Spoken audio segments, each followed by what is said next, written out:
الحمدللہ رب العالمین والصلاة والسلام علی اشرف الانبیاء والمرسلین وخاتم النبیین وعلی اہل بیت الطیبین الطاہرین المعصومین واللعنۃ الدائم علی اعدائہم من الاولین والآخرین الی قیام یوم الدین.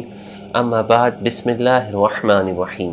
رب اشرح لی صدری ویسر لی امری واحلل عقدۃ من لسانی یفقہوا قولی. اہل حدیث کے عنوان سے دروس کا سلسلہ جاری ہے، اور آج چوتھی حدیث جو کہ تکبر کے ضمن میں ہے، اس کا تیسرا اور آخری حصہ آپ کے سامنے پیش کرنا ہے. بسم اللہ الرحمن الرحیم. بالسند المتصل الى محمد بن یعقوب عن علی بن ابراہیم عن محمد بن عیسیٰ عن یونس عن ابان عن حکیم قال سألت ابا عبد اللہ علیہ السلام عن ادنى الالحاد فقال الكبر ادناہ. حکیم نے کہا، میں نے امام صادق علیہ السلام سے الحاد کے بارے میں پوچھا کہ الحاد کے سب سے پست درجے کے بارے میں آپ کا کیا خیال ہے؟ تو آپ نے فرمایا اس کا سب سے پست درجہ تکبر ہے. اب جہاں تک سلسلہ ہمارا ٹوٹا تھا اس سے آگے کی طرف چلتے ہیں کہ تکبر کے اسباب و علل، کہ وہ کون سی وجوہات ہیں جن کے باعث انسان کے اندر یہ تکبر پیدا ہوتا ہے. اس کے لیے اس قلبی حالت، یعنی پہلے جو اس نفس کے اندر حالت آتی ہے کہ جس کا اثر بعد میں اس کے ایکشن سے، اس کے عمل سے ظاہر ہوتا ہے تکبر کا، اس پر سوچنے کی ضرورت ہے کہ اگر وہ حقیقت میں اللہ تعالیٰ کے بتائے ہوئے رستے، یعنی رحمانی رستے پر نفس اگر گامزن ہے تو یہ شخص احدی اور احمدی کہلائے گا، وگرنہ یہ شیطانی قوتوں کا پروردہ کہلائے گا. اب یہاں پر ایک چیز جس کے لیے توجہ کرنا بہت زیادہ ضروری ہے کہ ہم دیکھتے ہیں کہ بہت سارے علوم ہیں اور دین اسلام ہے. جس طریقے سے ایک علم دین حاصل کرنے والے شخص کا مرتبہ باقی تمام علوم سے زیادہ ہے، جس کے بارے میں حدیث ملتی ہے کہ مجاہد کا سرحد کے اوپر جہاد کرنا اور عالم کا ایک رات سونا، 40 روز تک اس کا جہاد کرنا، کبھی آیا ایک روز جہاد کرنا، اس کے سونے کے برابر ہے. کیوں؟ اس کی وجہ یہ ہے کہ عالم کا وہ تفکر ہے، عالم کا وہ خدا کی بارگاہ کے اندر علم حاصل کر کے اس کا فائدہ لوگوں تک پہنچانا ہے. اگر عالم ایسا ہی ہے کہ جیسا خدا اس کو چاہتا ہے، وگرنہ اگر اس کے دل کے اندر اس علم نے حکمت کے بجائے غرور پیدا کیا ہے، حب نفس پیدا کی ہے، عجب پیدا کیا ہے، تو یہ علم دین، یہ معرفت الہی کا علم، یہ قرآن کا، حدیث کا، تفسیر کا علم، یہ احکام دینی کا علم، چاہے یہ کوئی بہت بڑا فقیہ ہو، بہت بڑا فلسفی ہو، بہت بڑا مفسر ہو، حقیقت میں اس کا یہ علم کسی ایک میتھ کے ٹیچر سے بھی کم ہے. ایک میتھمیٹکس کا علم اس سے زیادہ بڑھ کر ہے، ایک انجینئر کا علم اس سے زیادہ بڑھ کر ہے. کیوں؟ کیونکہ وہ علم فائدہ تو پہنچا رہا ہے اس کو.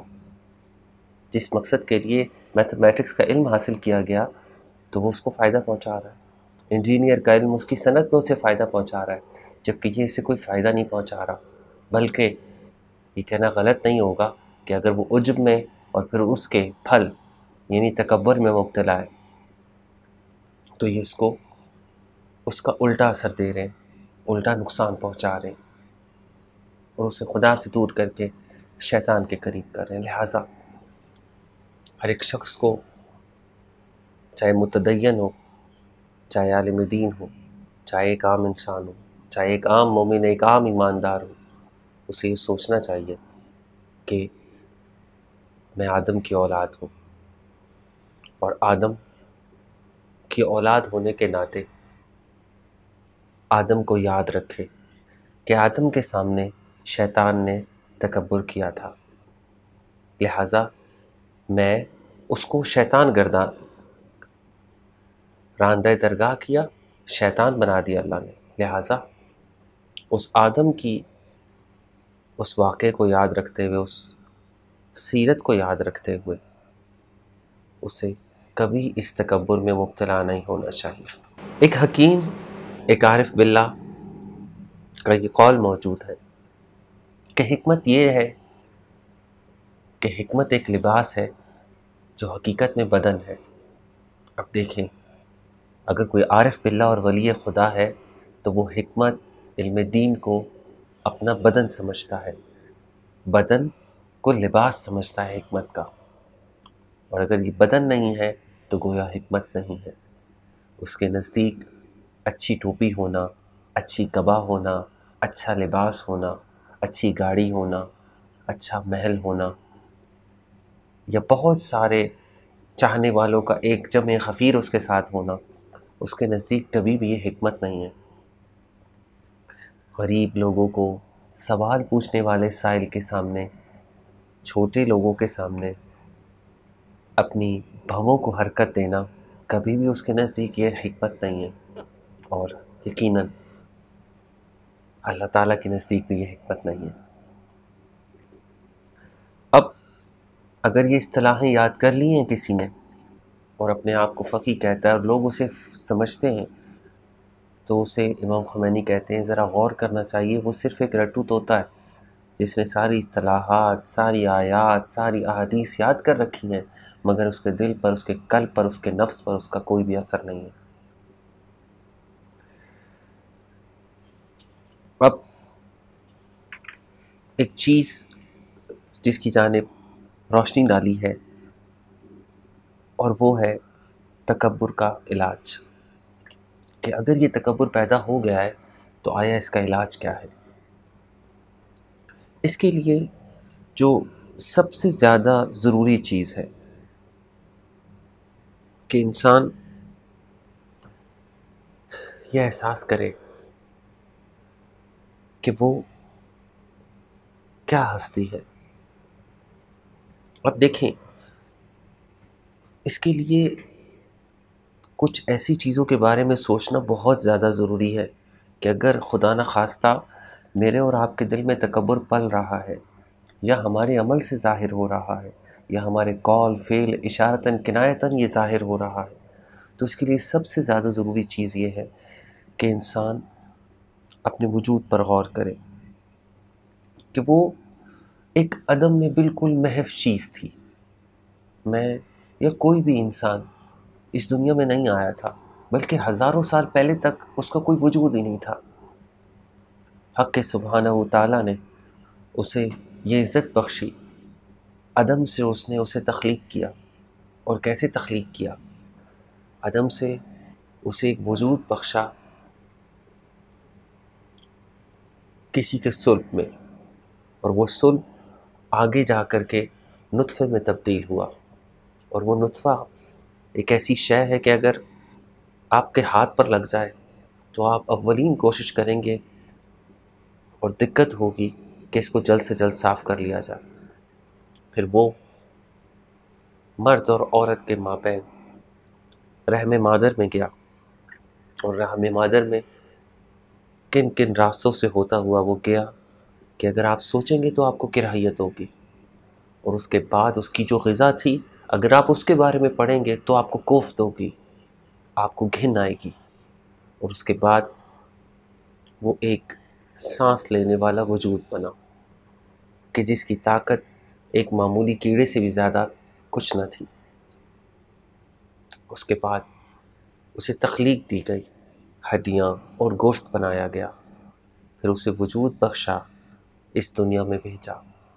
تمام تر جانوروں کے بچوں سے جو وہ اپنے جانور ہونے پر صلاحیت رکھتے ہیں، سب سے کم صلاحیت رکھتا تھا انسان کا بچہ۔ میں اور آپ کا یہ وجود اس کے بعد محتاج تھا غذا کا، اور ایسی غذا جس کے لیے وہ اپنی ماں کا محتاج تھا، اور ایسی غذا کہ جسے وہ چبا نہیں سکتا تھا۔ اور یہ سارا سلسلہ ہمیں اس لیے برا نہیں معلوم ہوگا کہ ہم سب اسی سلسلے سے گزرے ہیں۔ اور عربی کی وہ مشہور مثل ہے وَالْبَلِيَّةُ إِذَا عَمَّتْ تَابَتْ، کہ مصیبت جب عام ہو جاتی ہے تو خوشگوار ہو جاتی ہے۔ تو پھر اس کے اندر یہ قابلیت پیدا ہونے میں وقت لگا، یہ صلاحیت پیدا ہونے میں وقت لگا کہ وہ بول سکے، چل سکے، بات کر سکے، باتوں کو سمجھ سکے۔ اس کی صلاحیتیں کچھ بھی نہ تھی۔ اللہ تعالیٰ نے اس پر کرم کیا، مجھ پر اور آپ پر کرم کیا، اور پھر آہستہ آہستہ ہم اس منزل پر آئے کہ اللہ تعالیٰ نے قوت عطا کی سمجھنے کی، بولنے کی۔ لیکن اگر یہاں پر بھی آپ دیکھیں، ہزاروں میل اوپر سے چیل، عقاب اور شاہین دیکھ لیتے ہیں، لیکن یہ نظر ہمارے پاس نہیں۔ ہم سے کہیں ہزار گنا تیز چیتا دوڑتا ہے، لیکن ہمارے پاس یہ دوڑنے کی قوت نہیں۔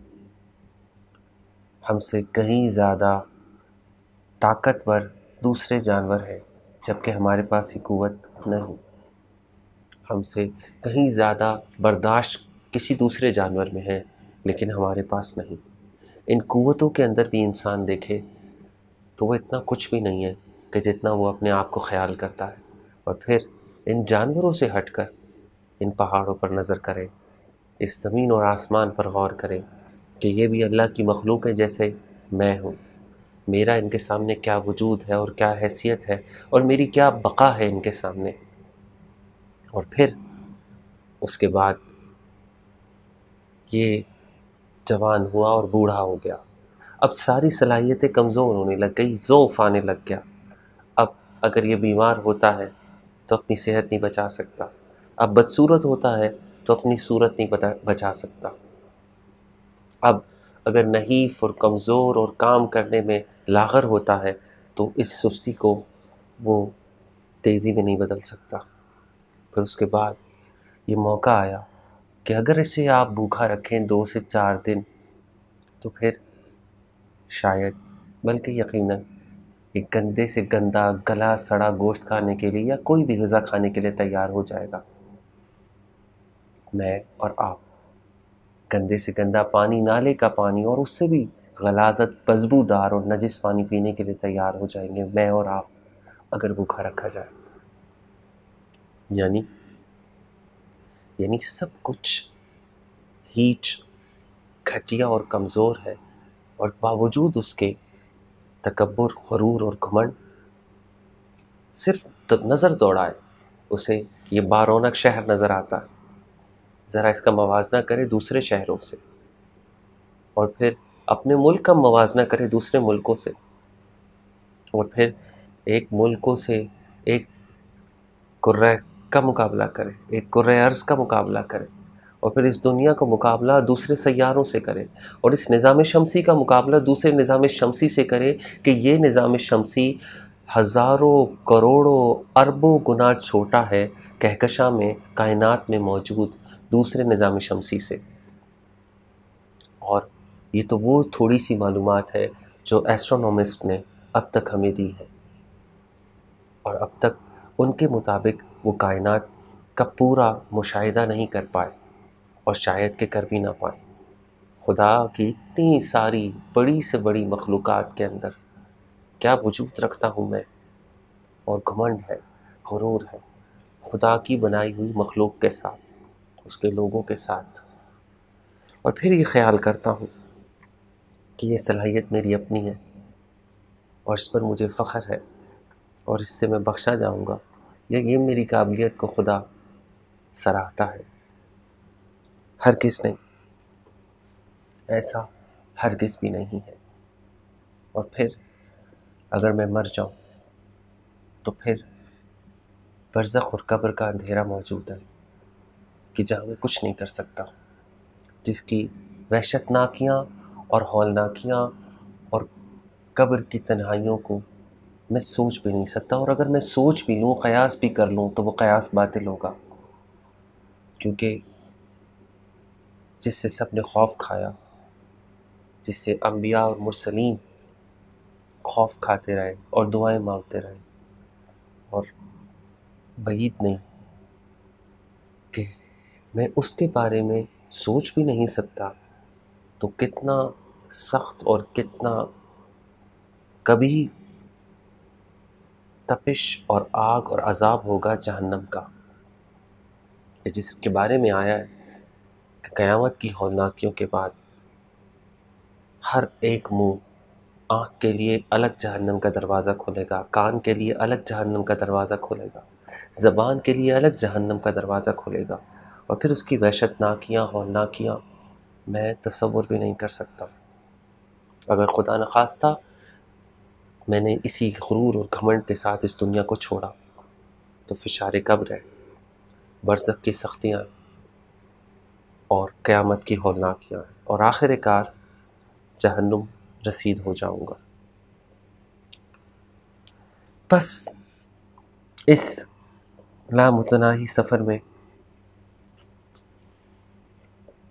ایک ہی بات سمجھ میں آئی ہے کہ جب ان ساری باتوں پر آپ غور کریں گے تو آپ کو یہ سمجھ آئے گی کہ اصل میں غرور نادانی، بے وقوفی اور چھوٹے دماغ کی پیداوار ہے، کم ظرفی کی پیداوار ہے۔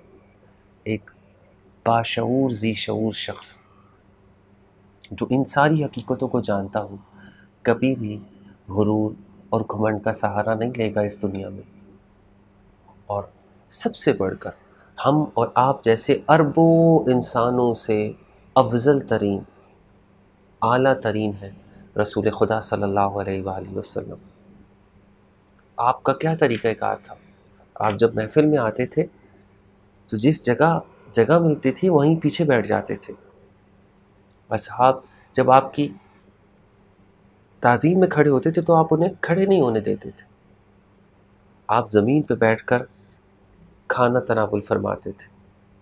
آپ جب زمین پر بیٹھتے تھے تو لوگوں کو اپنے آگے نہیں بٹھاتے تھے بلکہ گول دائرہ بناتے تھے تاکہ کوئی بڑا چھوٹا محسوس نہ ہو۔ یہی نہیں بلکہ امام صادق علیہ السلام گدھے کی ننگی پیٹھ پر، خچر کی ننگی پیٹھ پر سفر کرتے تھے، بلکہ کسی غلام یا کسی اور شخص کو اپنے پیچھے بٹھا لیتے تھے کہ اس طرح سفر کرتے ہوئے بھی، کوئی اکیلے سفر کرتے ہوئے بھی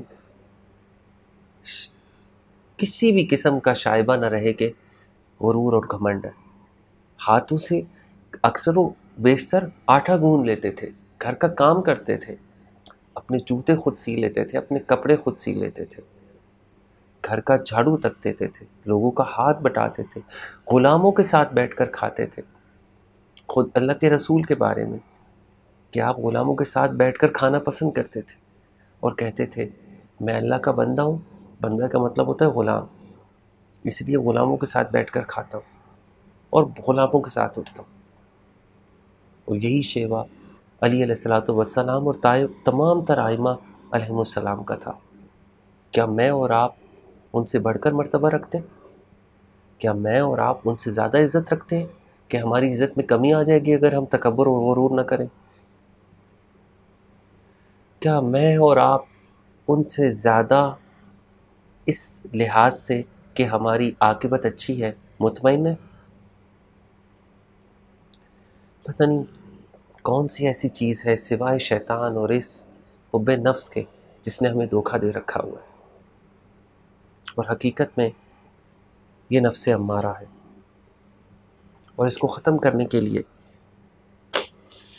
آپ کو اس کے خلاف کام کرنا ہوگا، آپ کو اپنے نفس کے خلاف کام کرنا ہوگا، اپنی ذات کو، میں اپنی ذات کو، آپ اپنی ذات کو، امام خمینی کہتے ہیں پرکھیں۔ اگر آپ کو ایسا لگتا ہے کہ آپ کے غرور کو صدر مجلس میں بیٹھنا توڑتا ہے، یعنی آپ صدر مجلس میں بیٹھتے اور یہ غرور کا حصہ ہے، تو آپ صدر مجلس میں بیٹھنا چھوڑ دیں۔ آپ کو ایسا لگتا ہے کہ آپ کچھ ایسے لوگ ہیں جو آپ سے حیثیت میں کم ہیں، ان سے ہاتھ نہیں ملاتے، انہیں سلام نہیں کرتے، لہٰذا وہ شروع کریں تاکہ آپ کا تکبر ختم ہو جائے۔ ہر وہ کام کریں جس سے آپ اس نفس امارہ کو پست کر دیں اور اس کو نیچا دکھائیں، اور بتائیں کہ آپ خدا کے ایک عاجز اور خدا کے سامنے تضرع زاری کرنے والے ایک حقیر سے بندے ہیں، جس کے بارے میں امام علی علیہ الصلوۃ والسلام دعائے کمیل میں فرماتے، ضعیف الذلیل الحقیر المسکین المستقیم، میں تیرا حقیر ذلیل بندہ ہوں۔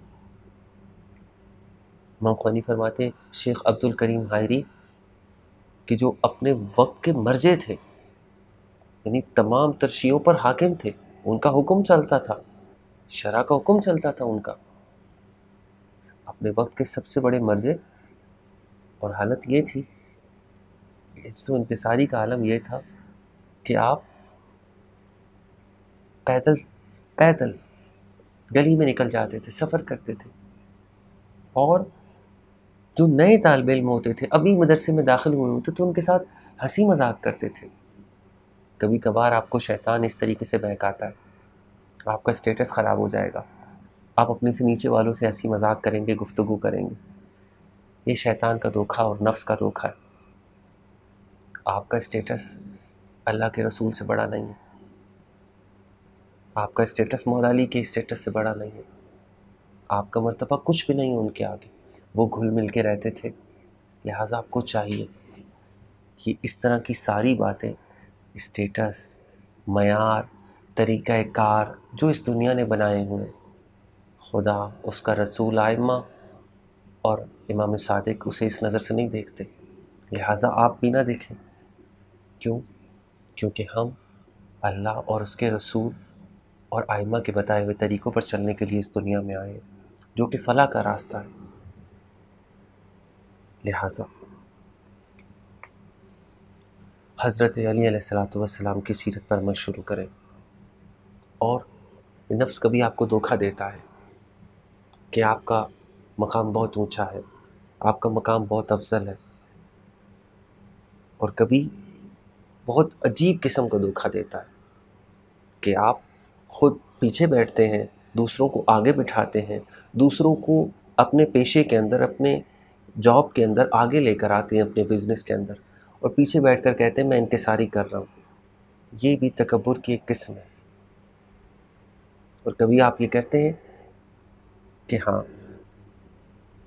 میں نے یہ ساری چیزیں اس کے سپورٹ کر دی، اور زبان سے اظہار نہیں کرتے، اور دل میں آپ کے تکبر ہوتا ہے۔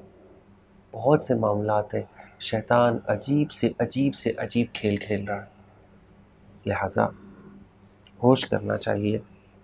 یہ مولا علی علیہ الصلوۃ والسلام جب مسجد کوفہ میں دعا کرتے تھے یہ تو اتنی تیز آواز میں کرتے تھے کہ پڑوسیوں تک کو آواز آتی تھی، اور آپ فرماتے تھے تجہزوا رحمکم اللہ فقد نودی فیکم بالرحیل، خدا تم پر رحم کرے، سامان سفر درست کر لو، اس لیے کہ کوچ کا نقارہ بچ چکا ہے۔ لہٰذا اپنے نفس کو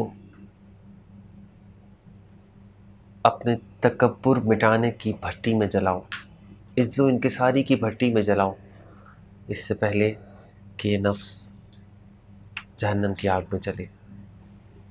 لہٰذا ضروری چیز یہ ہے کہ آپ توجہ کریں کہ کیا کہا تھا شیطان نے جب سجدے سے انکار کیا تھا، غرور کیا تھا، اور کہا تھا خلقتنی من نار وخلقتہ من طین، اے اللہ تو نے مجھے آگ سے پیدا کیا اور آدم کو تو نے مٹی سے پیدا کیا ہے۔ یہ غرور کیا تھا، ذرا ہمیں سوچنا چاہیے، اس کا یہ غرور، ہم آدم کی اولاد ہیں، ہمیں آدم کا ساتھ دینا چاہیے، بجائے اس کے کہ ہم شیطان کا ساتھ دیں۔ جبکہ شیطان تو غرور کیا تھا آگ ہونے پر، ہم دونوں مٹی ہیں، ہم مٹی سے بنے ہوئے دوسرے انسان کو نیچا دکھاتے ہیں اور اس کے سامنے غرور و تکبر کرتے ہیں۔ ہم صبح و شام شیطان کو لعنت کرتے ہیں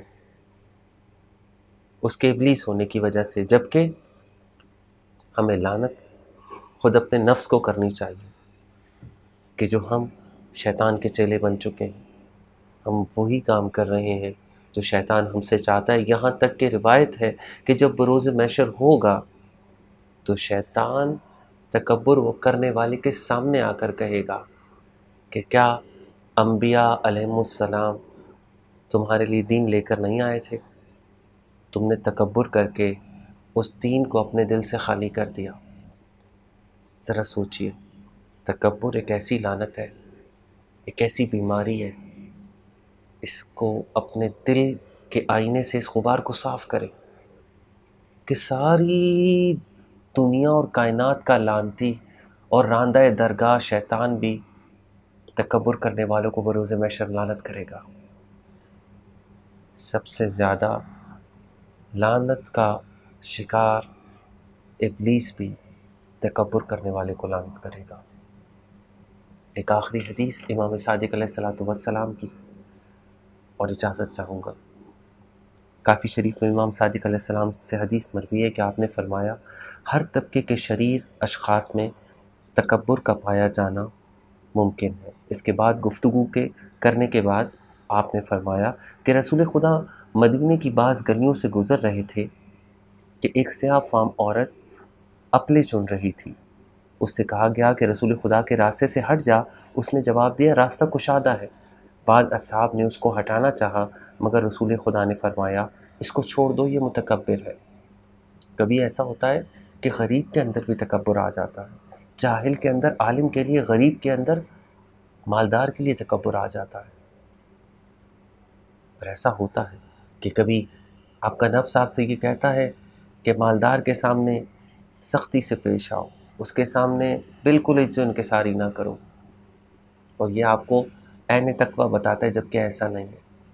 چاپلوسی کی غرض سے مالدار ہو یا کسی غریب سے کام پڑ جائے اس کے ساتھ چاپلوسی کرنا، یہ دونوں صورتوں میں کبھی فیل ہے، مگر ان دونوں کے ساتھ عین خدا کے اصول کے کام کرنا اللہ کو پسند ہے. ربنا تقبل منا انك انت السميع العليم ربنا وتب علينا انك انت التواب الرحيم برحمتك يا ارحم الراحمين.